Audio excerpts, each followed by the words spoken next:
सलाम आदाब दोस्तों, कैसे हैं आप। आज की इस वीडियो में आपके लिए रमज़ औक़ाफ़ से जुड़ी हुई अहम मालूमात लेकर आए हैं। आज की इस वीडियो में पढ़ने वाले रमज़ औक़ाफ़ के बारे में। तो चलिए जानते हैं रमज़ औक़ाफ़ क्या होता है। तो रमज़ औक़ाफ़ यहाँ पर आया है, तो औक़ाफ़ का मतलब होता है ठहरना। ये वक्फा की जमा है, तो वक्फा का मतलब ठहरना होता है, ठहराव होता है। तो इसका मतलब क्या होगा, मतलब ठहराव। और रमज़ होता है अलामत, निशानी या चिन्ह। तो ऐसे चिन्ह, ऐसे निशान, ऐसी अलामत जो ठहराव के लिए लगाई जाती हैं वो कहलाती है रमज़ औक़ाफ़, विराम चिन्ह कहलाते हैं। तो हमारा सबसे पहले यहाँ पर आता है सुक्ता। पहला हमारा है सुक्ता। सुक्ता को इंग्लिश में बोलते हैं कोमा, हिंदी में बोलते हैं अल्प विराम। इसकी निशानी कुछ इस तरीके से है। कोमा सब जानते हैं आप। तो ये सबसे मुख्तर ठहराव, जहां हमें सबसे कम ठहरना हो जुमले में, वहां सुक्ता को इस्तेमाल किया जाता है। जब दो या दो से ज्यादा एक जैसे नाम आए, एक जैसे लफ्ज आ जाएं, उनके बीच में सुक्ता को लगाया जाता है। यहाँ हम रुकते नहीं हैं, बल्कि ब्रेक टच करके आगे बढ़ते रहते हैं, यानी हल्का सा ठहर ठहर के आगे बढ़ते रहते हैं। दूसरा हमारा वक्फा। वक्फा की अलामत ये है, यहाँ कोमा लगाया गया है, सुक्ता लगाया गया है, और सुक्ता के नीचे क्या है, यहाँ पर एक नुक्ता लगाया गया है। सुक्ता के नीचे नुक्ता आएगा तो वो कहलाएगा हमारा वक्फा कहलाएगा। वक्फा कहाँ लगाया जाता है? वक्फा उस जगह लगाया जाता है जब हमें सुक्ता से ज्यादा ठहरना हो। ठीक है, सबसे कम ठहरना तो सुक्ता लगेगा, और सुक्ता से ज्यादा ठहरना तो क्या लगेगा, वक्फा लगेगा। जब ज्यादा अल्फाज एक जैसे आ जाए जिनमें सुक्ता लगा हुआ हो, तो आखिर वाले लफ्ज के अंदर क्या करेंगे, वहां पर वक्फा लगाएंगे। तो वक्फा क्या है, सुक्ता से ज्यादा ठहरने के लिए लगाया गया निशानात है। अगला हमारा राब्ता। अब राब्ता जो होता है, इसके नाम से मतलब राब्ता, राब्ता कायम करना, नहीं दोनों के बीच संबंध बताना। अब देखिए कहाँ इस्तेमाल होता है। राब्ता की निशानी यहाँ पर लगी हुई, दो डॉट लगे हुए हैं, यानी दो नुक्ते लगे हुए हैं, एक ऊपर और एक नीचे। तो ये कहलाएगा राब्ता। कॉलिंग इसको बोलते हैं, कॉल की नकल करने के लिए। जब किसी का कोई कथन, स्टेटमेंट या कॉल कहा जाए, ठीक है, तो उस कॉल की नकल हम करें। जमाना बुजुर्गों ने कहा था कि शाम को घर से नहीं निकलना चाहिए, माना हमने मान लिया, तो बुजुर्गों ने कहा था, तो उनके कॉल की हम नकल कर रहे हैं। तो नकल के लिए इस्तेमाल किया जाने वाला जो निशानात है, हम जब किसी कॉल की नकल करेंगे तो वहां राब्ता का निशान लगेगा, दो डॉट लगेंगे। ठीक है, जब हम क्या करें, कोई की मिसाल दें, तो मिसालों के बीच में मिसाल देते वक्त भी क्या लगेगा, हमारे यहाँ पर राब्ता लगेगा। अल्फाज और मायने के बीच में, जब हम किसी अल्फाज को लिखें और उसके मायने बाद में बताएं, तो अल्फाज लिख करके उसके बीच में हम क्या करेंगे, राब्ता लगाएंगे, फिर उसके मायने लिखेंगे।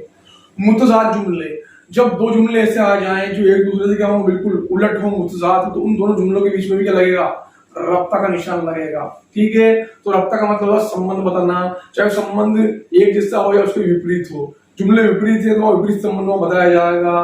कॉल की नकल करेंगे तो वहां भी लगेगा। तो इस तरीके से हमारा निशानात हुआ राब्ता। ठीक है, अगला हमारा तफसीला।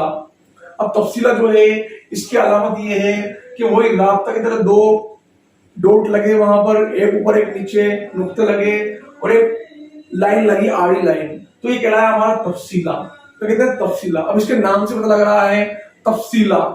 जब किसी इख्तिबास या फहरिस्त को पेश किया जाए तो वहां पर तफसीला का निशान लगाया जाता है, यानी हम किसी बात को तफसील से फैलाकर बयान कर रहे हैं। कोई इख्तिबास या फहरिस्त आई तो लंबी होगी वो, तो हम लंबा बयान करेंगे, फैलाकर बयान करेंगे, तो वहां कहलाएगा तफसीला, वहां लगेगा।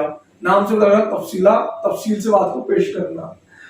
जुमलों की तकरार के बीच में, जब जुमले ऐसे आ जाएं तो जुमलों की तकरार वहां पर हो, तो वहां पर भी क्या करेंगे, उन जुमले की तकरार के बीच में तफसीला को लगाएंगे।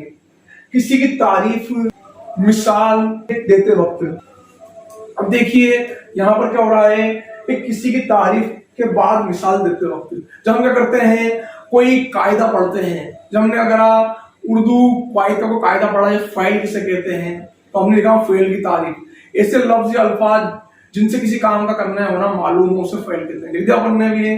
अब वहां लिखेगा मिसाल, फेल की हम मिसाल देंगे, तो मिसाल लिखने के बाद हम क्या करेंगे, वहां पर तफसील लगाएंगे, और तफसील लगाने के बाद हम क्या करेंगे, मिसाल लिखेंगे, जैसे खाना पीना, उठना बैठना, चलना फिरना।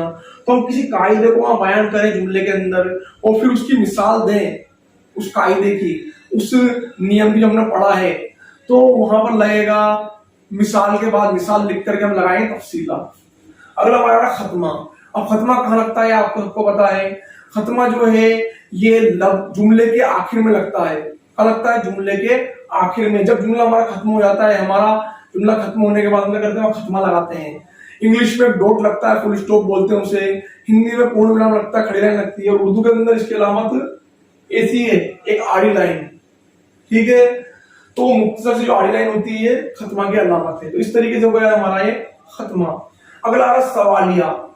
सवालिया निशान उसे कहा जाता है जब जुमले में कुछ सवाल पूछा जाए, तुम कहाँ थे, हमने एक सवाल पूछा जुमले के अंदर, तो आखिर में क्या लगेगा, वहां सवालिया निशान लगेगा। तो उर्दू में इस तरीके से इसकी अलामत होती है, ये यूं लगता है इस तरीके से, तो ये सवालिया निशान है। तो सवालिया निशान का लगेगा सवालिया जुमले के अंदर, जब जुमले में सवाल पूछा जाए। नदाइया और फिजाइया, अब इसके नाम से पता लग रहा है नदाइया। नदा यानी होता है सदा नदा पुकार, यानी आवाज लगाना। जब हम किसी हैरत अंगेज बात को सुनकर के आवाज लगाएं, अरे ओ, किसी को हम पुकारें हैरत अंगेज यानी हैरत भरे अंदाज में, तो वहां पर क्या लगेगा, इस तरीके से निशानात लगेगा। ऐसा निशान है, इस तरह खड़ा डंडा है, उसके नीचे क्या लग रहा है, नुक्ता लग रहा है, डॉट लग रहा है, तो ये इसकी अलामत है। तो नदाइया यानी हुआ अपने कि किसी को हम पुकारें हैरत भरे अंदाज में, अरे ओ, तो वहां ये लगेगा निशानात। वो फिजाइया, अब फिजाइया मतलब ये हुआ कि जहां हम क्या करें कि फिजा की बात करें, खुशी व गम जिसी को हम बात करें, ताज्जुब भरी बात करें, जब हम हैरत में पड़ जाएंगे खुशी वाले में, अरे क्या हुआ, तो इस तरीके से हम क्या करें, ताज्जुब में पड़ जाएं, किसी हैरत भरी बात में हम आ जाएं, तो वहां पर हम नदैया और फिजाइया को इस्तेमाल करेंगे। अगला निशान हमारा खत। अब खत कहाँ लगाया जाता है, लफ्ज की तशरीह या जुमला मुतरदा से पहले। अब देखिए, हम जब किसी लफ्ज की तशरीह करेंगे, जैसे हमने हमारा लफ्ज लिख दिया, जब मैंने लिख दिया हातिम लिख दिया, अब हातिम के बारे में क्या करूंगा, मैं आगे बताऊंगा, यमन का शहजादा।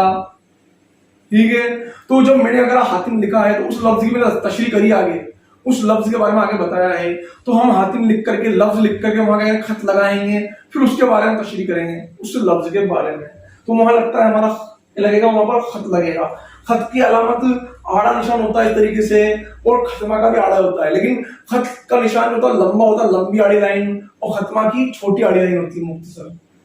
अगला हमारे हमने बताया था जुमला मुतरदा से पहले हम क्या करेंगे, किसी बात को लिख करके, किसी लफ्ज को हमने लिखा है, उस लफ्ज के बारे में क्या करेंगे, हम आगे मालूमात देंगे। जैसे मैंने कहा कि आम, अब क्या लिखा मैंने वहां पर, कलमी आम जो मीठा होता है, तो इस तरीके से अगर उस आम के बारे में आगे बताया जुमला मुतरदा से पहले, तो बाद में खत्मा लगेगा। कोसेन, कोसेन बोलते हैं कोष्टक को, इस तरीके से लगा हुआ है ये निशान।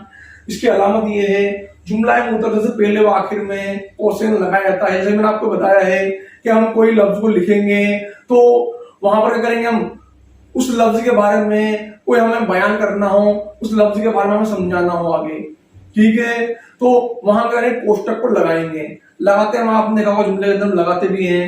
जैसे मैंने वही कहा कलमी आम, ठीक है, तो मैंने क्या करा, पहले आम लिखा और कोष्टक में लिखा कलमी आम, मैंने उसके बारे में बताया कि ये कौन सा आम, कलमी आम है, तो आम लिख करके पोस्टर लगाया, कलमी आम अंदर लिख दिया। तो इस तरीके से क्या हुआ, जुमला मुतरदा से पहले और आखिर में लगाया जाता है। ऐसे लफ्ज आए जिनके मायने में समझाना हो, लफ्ज लिख करके पोस्टर लगाएंगे और वहां अंदर उसका मायने लिख देंगे, उसके बारे में समझा देंगे, तो वहां लगेगा हमारा कोसेन। ठीक है, कोसेन लगाओ या खत लगाओ एक ही बात है, अपने मर्जी रहती है। जुमला मुतरदा से पहले और आखिर में आप कोसेन लगा दो या खत लगा दो, ये उसके ऊपर है, लिखने वाले के ऊपर, तहरीर करने वाले को। वावेन, अब वावेन कहाँ लगते हैं, देखिए, जब किसी कौल को उसी अल्फाज में बयान करना हो, तो किसी ने कोई कौल कहा है, कोई स्टेटमेंट, कोई कथन कहा है, तो हम करेंगे उसको कौल को कहेंगे उसी के अल्फाज में, तो हम वहां लगाएंगे वावेन को। जैसे मैंने कहा, रशीद अहमद सिद्दीकी ने कहा गजल उर्दू शायरी की आबरू है, तो वहां पर क्या करेंगे, हम रशीद अहमद सिद्दीकी ने कहा लिख करके आगे करेंगे, वहां पर वावेन लगाएंगे और लिखेंगे गजल उर्दू शायरी की आबरू है। यानी मैंने जो बात कही है वो रशीद अहमद सिद्दीकी के अल्फाजों में ही कही है, उनका ही नाम मैंने वहां लिखा है, नकल नहीं की जुमले की। अगर हम क्या करते हैं वहां पर कि किसी कौल की नकल करते हैं, तो नकल करने के लिए तो आता है हमारा राब्ता, लेकिन हमने नकल नहीं की है, उन्हीं के अल्फाज में बात बयान की है, तो वहां पर लगेगा हमारा वावेन।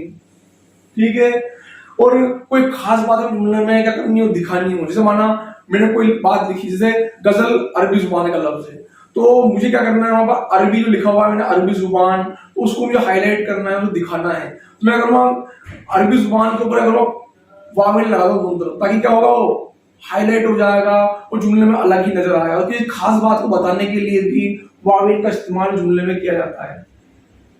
अगला हमारा जंजीरा। अब जंजीरा जो निशान है, इसकी निशानी ये है, अलामत वी की तरह बना हुआ है ये। इसकी अलामत ये है, जब मुरक्कब जुमले आते हैं यानी मिले हुए जुमले, ठीक है, जब दो मुरक्कब जुमले आएंगे तो मुरक्कब जुमलों के बीच में क्या करेंगे, वहां पर जंजीरा का निशान लगाते हैं मुरक्कब जुमलों के दरमियान। तो दोस्तों इस तरीके ये थी हमारी रमूज अवकाफ से जुड़ी हुई अहम मालूमात जो हमने इस वीडियो में आज पढ़ी है। तो चलिए चलते हैं, मिलते हैं नए वीडियो में नई नॉलेज के साथ। आप इसको अपनी कॉपी में उतार लीजिए और याद कीजिए। इसके नाम है, निशानों के यहाँ लिखे हुए हैं, इनकी अलामत यहाँ लिखी हुई है। अभी 10वीं का इम्तिहान है, तो 10वीं के इम्तिहान में सुख्ता, तफसीला, खत्मा, सवालिया और हमारे यहाँ आ रहा है वावीन और कोसिन। ये अहम है, आप चाहे तो इनको याद कर लें, इनके नाम याद कर लें, इनकी अलामत को याद कर लें। वहां इम्तिहान में पूछा जा सकता है कि सुख्ता की अलामत कैसी होती है, तो हमें सुख्ता का निशान है ना अलामत बना के वहां पर कॉपी में लिखनी पड़ेगी। तफसीला का अलामत क्या है, खत्मा की अलामत क्या है, कोसेन की, वावेन की, सवालिया निशान की अलामत क्या है। तो ऐसे वहां पर सवाल आ सकता है, तो आप इनको याद कर लीजिए। चलिए चलते हैं, मिलते हैं नए वीडियो में नई नॉलेज के साथ।